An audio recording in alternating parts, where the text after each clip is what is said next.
Hi guys, কেয়া যাবে না তোমাদের সবাইকে ওয়েলকাম। তোমরা সবাই কেমন আছো? আশা করছি ভালো আছো। আমিও অনেক ভালো আছি। তো আজকে আমি শেয়ার করতে চলেছি আমার কিছু স্কিন কেয়ার টিপস আর কি। তো যেটা আমি সপ্তাহে একদিন হলেও করি, আর যেটা করার কথা তোমার 2 থেকে 3 বার করার কথা সপ্তাহে, তো এটা আমি একদিন হলেও ট্রাই করি। তো সেটাই আমি তোমাদের সাথে শেয়ার করব। তো চলো তোমরা ভিডিওটা কন্টিনিউ দেখতে থাকো, আর সমস্ত রকমের প্রোডাক্টগুলো আমি তোমাদের সাথে শেয়ার করে দেবো, কোনটা দরকার কোনটার কি। তো চলো ভিডিওটা তোমরা কন্টিনিউ দেখতে থাকো।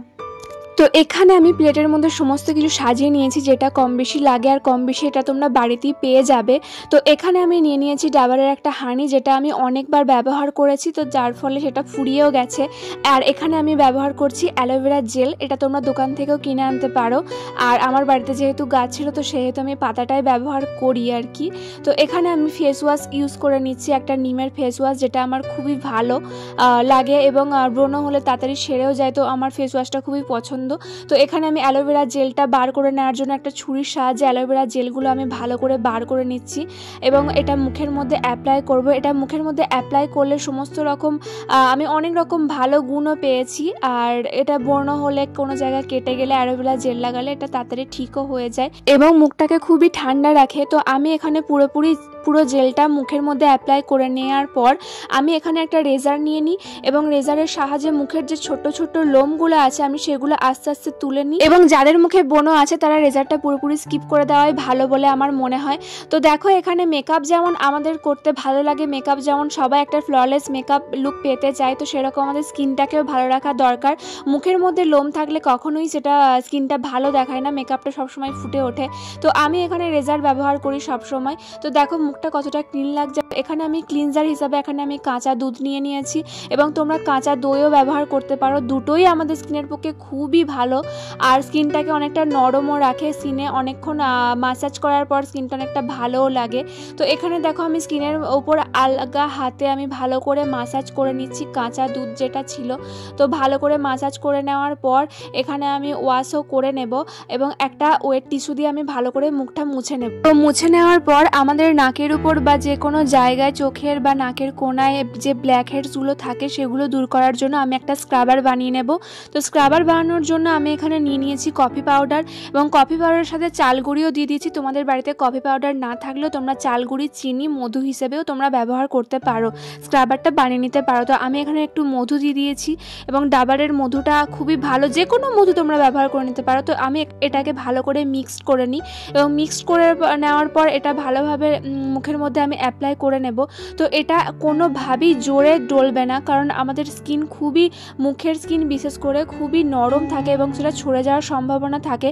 তো এখানে আস্তে আস্তে আমি স্ক্রাব করে নেব এবং যে জায়গাগুলো যে ব্ল্যাক হেডসগুলো আছে আমি ওই জায়গাগুলো ভালো করে স্ক্রাব করে আমি মুখটাকে ঠান্ডা জল দিয়ে ওয়াশ করে নেব। তো তারপর আমি এখানে একটা পরিষ্কার কাপড় দিয়ে মুখটাকে পুরোপুরি মুছে নেব আস্তে আস্তে। তো তারপর এখানে নিয়ে নিয়েছি একটা ময়শ্চারাইজার, আমি যেটা ময়শ্চারাইজার ব্যবহার করি ল্যাকমি। তো তোমরা যেটা ময়শ্চারাইজার ব্যবহার করো তো সেটা করতে পারো। তো এখানে হালকাভাবে আমি ময়শ্চারাইজারটা মুখের মধ্যে অ্যাপ্লাই করে নেব এবং স্কিন মাসাজ যেটা হয় আমি স্কিন মাসাজটা হালকাভাবে করে নেব।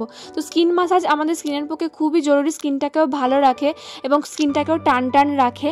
তারপর ভালো করে 5 মিনিট ধরে মাসাজ করে নেওয়ার পর আমি এখানে একটু লিপ বামও লাগিয়ে নিই ঠোঁটের ওপর। তো তারপর 15 মিনিট আমি মুখটাকে রেস্ট দেবো এবং তার মধ্যে আমি একটা প্যাক বানিয়ে নেব, যে প্যাকটা আমি আমার ফেসের উপর আমি অ্যাপ্লাই করব। তো এখানে প্যাক বানানোর জন্য আমি নিয়ে নিয়েছি একটু বেসন, একটু হলুদ, একটু মধু, একটু কাঁচা দুধ, আর এখানে আমি দিয়ে দেব গোলাপ জল। আমি গোলাপ জলটা ব্যবহার করেছিলাম। তো এখানে গোলাপ জলটা নিয়ে ভালো করে আমি মিক্সড করে নেব। তো এর স্মেলটা ছিল অসাধারণ, তো আমার তো ভালোই লাগছিল। তো এখানে আমি ভালো করে আমি স্কিনের ওপর অ্যাপ্লাই করে নেব যে প্যাকটা বানিয়েছিলাম। তো ভালো করে মুখের উপর অ্যাপ্লাই করে নেওয়ার পর আমি এটা শুকানোর জন্য ওয়েট করি এবং তারপরে আমার কাছে একটা মাস্কও ছিল, যেটা একটা প্যাকও ছিল, যেটা আমি পার্পেল থেকে পারচেস করেছিলাম। এটা শুধুমাত্র ইনস্ট্যান্ট কোথাও যাওয়ার জন্য তো আমি রেখে দিয়েছিলাম। তো আমার কাছে সময় ছিল সেজন্য আমি বাড়িতে প্যাক বানিয়ে নিয়েছিলাম। তারপর অ্যালোভেরা পাতাগুলো চোখের ওপর দিয়ে 20 মিনিট মতো ওয়েট করার পর আমার মুখটা পুরোপুরি শুকিয়ে গেছে এবং হাতেও আর লেগে যাচ্ছে না যে প্যাকটা দেখো।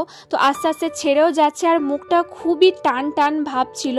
তো তারপর আমি এরপর ঠান্ডা জল দিয়ে দিয়ে ভালো করে ওয়াশ করে নেব এবং ওয়াশ করার পর পার্থক্যটা দেখাই যাচ্ছে কতটা স্কিনটা ক্লিন এবং গ্লো লাগছে, খুবই ভালো লাগছে। তো উইকলি আমি এটা একবার হলেও আমি ব্যবহার করি, উইকলি 2-3 বার ব্যবহার করতে পারলে খুবই ভালো রেজাল্ট পাওয়া যায়। তো আমি উইকলি এটা একবারই ব্যবহার করি, সময়ের জন্য হয়ে ওঠে না, তো আমি একবারই ব্যবহার করি। তো খুবই ভালো, এটা একদিনে রেজাল্ট না পেলেও 2-3 দিন পরও দেখা যায় মুখটা খুবই গ্লো করে আর কি। তো তারপর আমি এখানে কিছুক্ষণ রেস্ট দেওয়ার পর আমি এখানে একটা সিরাম অ্যাপ্লাই করে নেব। তো আমি এখানে ল্যাকমি সিরামটাই ইউজ করি সব সময়, প্রথম থেকে আমি এই সিরামটা ইউজ করে আসছি। আর এই সিরামটা ইউজ করার পর মুখের কোনো কালো দাগ বা কোনো কিছু থাকে না, সত্যি বলতে আমার অনেক ডার্ক সার্কেল ছিল, তো যেটা এই সিরামটা ইউজ করার পর পুরোপুরি ঠিক হয়ে গেছে। আর এই সিরামটা তোমরা পার্পেল বা অন্য কোনো দোকান থেকে তোমরা পেয়ে যাবে, সিরামটার মধ্যে কোনো চিটচিটে ভাবও নেই। আর হ্যাঁ, এই প্যাকটা একবার হলেও তোমরা বাড়িতে বানিয়ে দেখো, খুবই কাজ দেয়। উইকলি এটা একবার হলেও ব্যবহার করবে। তো চলো গাইজ, ভিডিওটা এই অবধি, আবার পরের নেক্সট ভিডিওতে দেখা হবে। টাটা।